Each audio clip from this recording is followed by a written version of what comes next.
ప్రేక్షకులకి నూతన సంవత్సర శుభాకాంక్షలతో పాటు సంక్రాంతి శుభాకాంక్షలు కూడా తెలియపరుస్తూ మనం నూతన సంవత్సరంలో జనవరి నెల మాస ఫలితాలు తెలుసుకునే ముందుగా గ్రహాల యొక్క స్థితి గమనిద్దాం.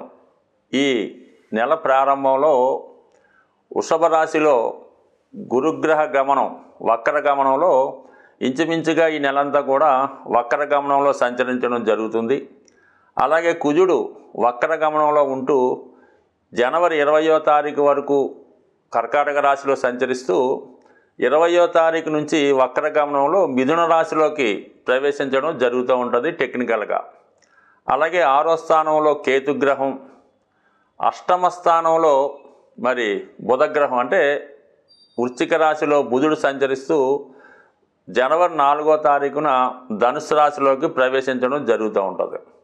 ధనుసు రాశిలో సంచరిస్తున్నటువంటి రవి భగవానుడు జనవరి 14వ తారీఖున మకర రాశిలోకి ప్రవేశించి మకర సంక్రమణం ఏర్పడడం జరుగుతూ ఉంది. కుంభరాశిలో శని భగవానుడు శుక్రుడు కలిసి సంచరించడం జరుగుతుంది. అలాగే మరి మీనరాశిలో రాహు గ్రహం సంచరించడం జరుగుతుంది. ఇది ఈ వార గ్రహస్థితి.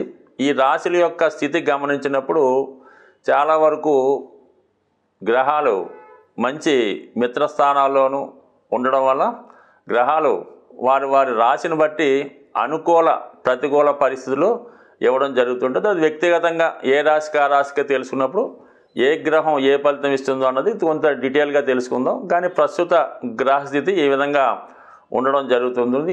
సో ఇప్పుడు ఉన్నటువంటి ఈ గ్రహస్థితి మిగతా రాశుల వారి మీద అంటే ద్వాదశ రాశుల మీద ఏ విధమైన ప్రభావం చూపుతుందన్న విషయాన్ని మనం వివరంగా ఒక్కొక్క వీడియోలో తెలుసుకునే ప్రయత్నం చేద్దాం. 2025వ సంవత్సరం జనవరి మాసంలో వృషభ రాశి వారి యొక్క మాస ఫలితాలు ఏ విధంగా ఉంటాయో పరిశీలించే ప్రయత్నం చేద్దాం. మరి వృషభ రాశి వారికి ఈ సంవత్సర ప్రారంభంలో ఏర్పడినటువంటి గ్రహస్థితి దశమ స్థానంలో శని శుక్రుల కలయిక.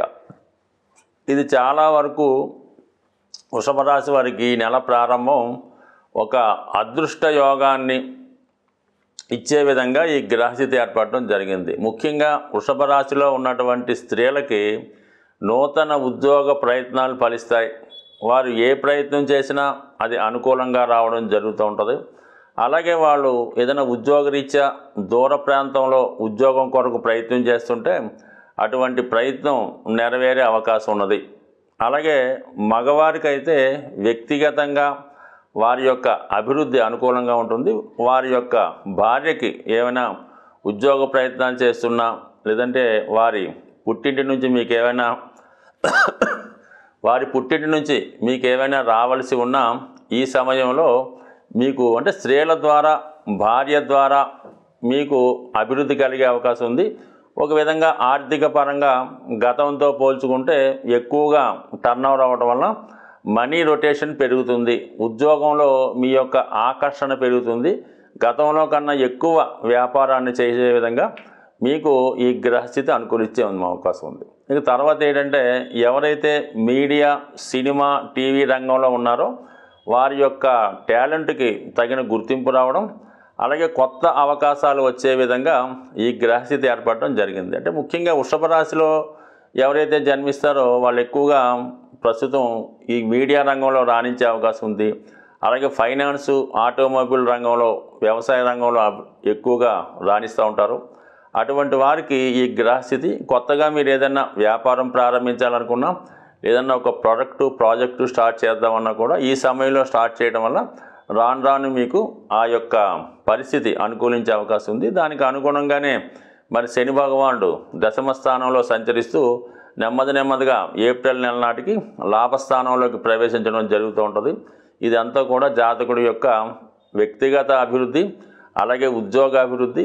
వాళ్ళు ఏదన్నా ఇండస్ట్రీ కానీ ఏదన్నా ఒక ప్రోడక్ట్ కానీ ఏదన్నా ఒక స్టూడియో కానీ ఉంటే అది ఆటోమేటిక్గా మీకు అభివృద్ధి వైపు ప్రయాణించే విధంగా ఈ శుక్ర శనుల యొక్క గ్రహస్థితి చాలా అనుకూలంగా ఉండడం జరిగింది. ఇది ముఖ్యంగా మగవారి కన్నా స్త్రీలకు బాగా రాణించే అవకాశం ఉంది. కాబట్టి ఈ రాశిలో ఉన్నటువంటి వాళ్ళు ఎవరైనా కొత్తగా వ్యాపారం ప్రారంభిద్దాం అనుకుంటే సొంతంగా వారి పేరుతో కాకుండా వారి భార్య పేరుతో స్టార్ట్ చేయడం వల్ల మీకు అనుకున్న దానికన్నా ఎక్కువ లాభాలు వచ్చే అవకాశం ఉంటుంది. ఆ విధంగా ఒకసారి ప్రయత్నం చూడండి. ఇక కుజగ్రహం 3వ స్థానంలో వక్రగమనం పొందడం అన్నది ఒక విధంగా వృషభ రాశి వారికి చాలా ధైర్యంతో ముందుకెళ్లే విధంగా ఉంటుంది. అలాగే మీరు ఏదన్నా వృత్తిపరమైన చేంజెస్ చేద్దాం అనుకున్నా, కొత్తగా ఏమైనా స్థిరాస్తి భూములు కొనాలనుకున్నా కూడా మీకు ఆ గ్రహస్థితి అనుకూలిస్తూ ఉంది. మొత్తం మీద ఈ జనవరి 20వ తారీఖు వరకు తృతీయ స్థానంలో సంచరిస్తున్నటువంటి కుజుడు మీరు చేపట్టిన ప్రతి కార్యక్రమం ఎవరి సహకారం లేకుండా స్వతంత్రంగానే పూర్తి చేసే విధంగా ఉంటుంది. ఇది ముఖ్యంగా క్రీడారంగం వారికి, పోలీస్ డిపార్ట్మెంట్ వారికి, ఏదైతే పోటీతో కూడుకున్నటువంటి వృత్తులు ఉంటారో వాళ్ళకి అనుకూలంగా ఉంటుంది. అలాగే కొంతమంది ఏదన్నా ఈ మోటార్ సైకిల్, ఈ కార్ రేసుల్లో పాల్గొనే వాడికి కూడా ఈ గ్రహస్థితి అనుకూలించే అవకాశం ఉంది. కానీ 3వ స్థానంలో కుజుడు కొన్ని సందర్భాల్లో అనుకోకుండా జరిగే ప్రమాదాలకు కూడా కారణమవుతుంటాడు. అంటే ఆ కారణం వల్ల సాహసంతో కూడుకున్నటువంటి వృత్తిలో ఉన్నవాళ్ళు మాత్రం చాలా జాగ్రత్తగా వ్యవహరించాలి తప్ప ఏమాత్రం అజాగ్రత్తగా ఉన్నా కూడా సడన్గా ఏదైనా ప్రమాదం జరిగే అవకాశం ఉంటుంది. మరి ఇదంతా జనవరి 20వ తారీఖు లోపల. జనవరి 20వ తారీఖు తర్వాత కుజుడు వక్ర గమనంతో ధనస్థానంలోకి రావడం జరుగుతూ ఉంటుంది. 2వ స్థానంలో కుజగ్రహ సంచారం జాతకుడి కుటుంబ విషయాల్లో కుటుంబ సభ్యుల మధ్య అభిప్రాయ భేదాలు ఏర్పడే అవకాశం ఉంది.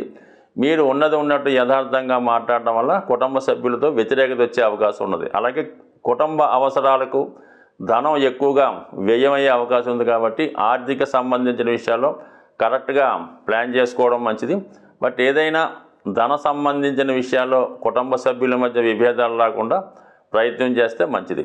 ఇక మిగతా విషయాలు పరిశీలించినప్పుడు ప్రస్తుతం 7వ స్థానంలో సంచరిస్తున్నటువంటి బుధుడు ఈ జనవరి 5వ తారీఖు నుంచి 8వ స్థానంలోకి ప్రవేశించడం జరుగుతుంది. అక్కడ ఉన్నటువంటి రవిగ్రహంతో కలిసి మళ్ళీ అగైన్ ఒక 10 రోజుల పాటు, అంటే మనకి జనవరి 4వ తారీఖు నుంచి 14వ తారీఖు మధ్యలో ఏర్పడే ఈ బుధాదిత్య యోగ ప్రభావం జాతకుడికి ఒక ధనయోగాన్ని ఏర్పరుస్తూ ఉంటుంది అన్నమాట. అంటే ఒక విధంగా ఇది మీరు ఏదైనా రుణ ప్రయత్నం చేస్తున్నా, అలాగే ఇన్సూరెన్సు, చిట్ ఫండ్స్, ప్రభుత్వ బ్యాంకుల ద్వారా రుణం కొరకు ప్రయత్నం చేస్తుంటే సడన్గా మీకు రుణ ప్రయత్నాలు ఫలించే అవకాశం ఉంది. అలాగే కుటుంబ విషయాల్లో కొన్ని అనూహ్యమైనటువంటి విజయాలు లభించే అవకాశం ఉంది. మీ కుటుంబంలో ఒకరికి ఏదైనా ఉద్యోగ అవకాశం రావడం కానీ, వారికి ఏదైనా ప్రభుత్వ పథకం అనుకూలంగా రావడం కానీ జరిగే అవకాశం ఉంది. ఒక విధంగా ఇది కూడా జాతకుడికి ఒక ధనయోగం లాంటిదే. అష్టమంలో ఏర్పడినటువంటి ఈ బుధాదిత్య యోగం దశమానికి లాభం అవటం వల్ల వృత్తిపరంగా ప్రభుత్వపరమైనటువంటి అవకాశాలు రావడం చాలా వరకు అనుకూలించే అవకాశం ఉంది. టోటల్గా ఇవన్నీ అనుకూలంగా ఉన్నప్పటికీ కూడా లాభస్థానంలో ఉన్నటువంటి రాహు విదేశ మిత్రుల సహకారం లభిస్తూ ఉంటుంది. రాశి యందు ఉన్నటువంటి గురుగ్రహ సంచారం ఇంచుమించుగా ఈ నెలంతా వక్ర గమనంలో ఉండడం వల్ల జాతకుడు ఎక్కువగా పుణ్య కార్యక్రమాల్లో పాల్గొనడం, పుణ్యాత్ముల్ని, పుణ్య కార్యక్రమాన్ని, ధర్మ కార్యక్రమాలను ఆచరించడం, ధర్మంగా వ్యవహరించడం జరుగుతూ ఉంటుంది. ఈ విషయంలో పుణ్య కార్యక్రమాలకు ఎక్కువగా ధనాన్ని కూడా ఖర్చు పెట్టి ధర్మాన్ని కాపాడే ప్రయత్నంలో చాలా వరకు సక్సెస్ అయ్యే అవకాశం ఉంటుంది. 2025వ సంవత్సరంలోకి మనం ప్రవేశించబోతున్నాం. గడచినటువంటి 2024వ సంవత్సరం అది సంఖ్యాశాస్త్ర ప్రకారం ఆలోచించినప్పుడు 8వ సంఖ్య రావడం వల్ల ఆ సంవత్సరం ఏమైందంటే బాగా కష్టపడిన వాళ్ళు పైకి రావడం జరిగింది. అశ్రద్ధతో ఉన్నవాళ్ళు చాలా పతనం కూడా చెందడం జరిగింది. ఏదైనా ఆశించిన అభివృద్ధి చాలామందికి రాలేదు. ముఖ్యంగా స్థిరాస్తి సంబంధించినటువంటి రియల్ ఎస్టేట్ వ్యాపారం పెద్దగా కలిసి రాకపోవడం వల్ల మరి ఆ ప్రభావం అన్ని రంగాల మీద పడడం జరిగింది. దానికి వ్యతిరేకంగా మనం ఇప్పుడు 2025వ సంవత్సరంలోకి ప్రవేశిస్తున్నాం.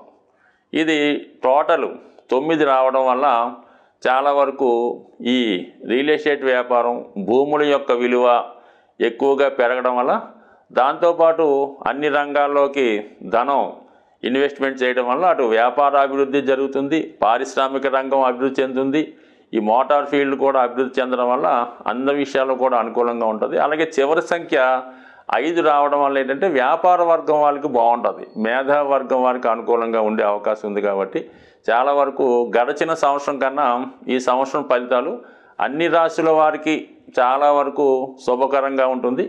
ఏదో ఒక కొత్త ఆదాయం కూడా ఏర్పడే అవకాశం ఉంది. కానీ మరి 2025 అందరికీ శుభంగా ఉండాలంటే ముఖ్యంగా ఈ నెలలో ఏర్పడుతున్నటువంటి మకర సంక్రాంతి అంటే సూర్యుడు ప్రతి నెల ఒక రాశి మారడం అనేది జరుగుతూ ఉంటుంది. మరి ఈ నెలలో మరి మకర రాశిలోకి ప్రవేశించడం చాలా వరకు ఇది మకర సంక్రమణం అంటారు. మరి ఆ రోజు అంటే చాలా వరకు తెలుగు వారందరూ కూడా పాటిస్తుంటారు. అందరూ కూడా విధి విధానంగా సాంప్రదాయంగా పాటిస్తూ ఏదైనా ఒక సూర్య దేవాలయానికి కానీ హనుమాన్ టెంపుల్ కానీ రామాలయానికి కానీ దర్శించి విధి విధానంగా పూజ చేయడం, ఆ రోజు మీ పెద్దవారి యొక్క పేరుతో అంటే మీకు ఎవరైతే మీ జన్మ కారణం అయ్యారో మీ యొక్క ఇంటి పేరుతో ఉన్న వాళ్ళకి ఏదో విధంగా మరి వారి పేరుతో ఆ గుడిలో ఉన్నవారికి కొంత డొనేట్ చేయడం వల్ల కానీ అన్నదానం చేయడం వల్ల కానీ మీ యొక్క జాతకంలో ఉన్నటువంటి దోషాలు సంపూర్ణంగా తొలగిపోయే అవకాశం ఉంది. మరీ ముఖ్యంగా ఏదన్నా గోవుకి ఏదైనా మంచి ఆహారం పెట్టడం కానీ నానబెట్టిన గోధుమలు బెల్లం పెట్టడం వల్ల కానీ గోవుకి సేవ చేయడం వల్ల కూడా అంటే మనకి పర్టికులర్గా ఈ 14, 15, 16 తారీఖులో ఈ విధమైన పుణ్య కార్యక్రమాల్లో పాల్గొని పెద్దవారి పేరుతో మీకు ఇటువంటివి డొనేట్ చేయడం వల్ల పితృదేవతల యొక్క సంతోషంతో మీరు ఖచ్చితంగా రాబోయే సంవత్సరం ఆనందంగా గడిపే అవకాశం ఉంటుంది. స్వస్తి.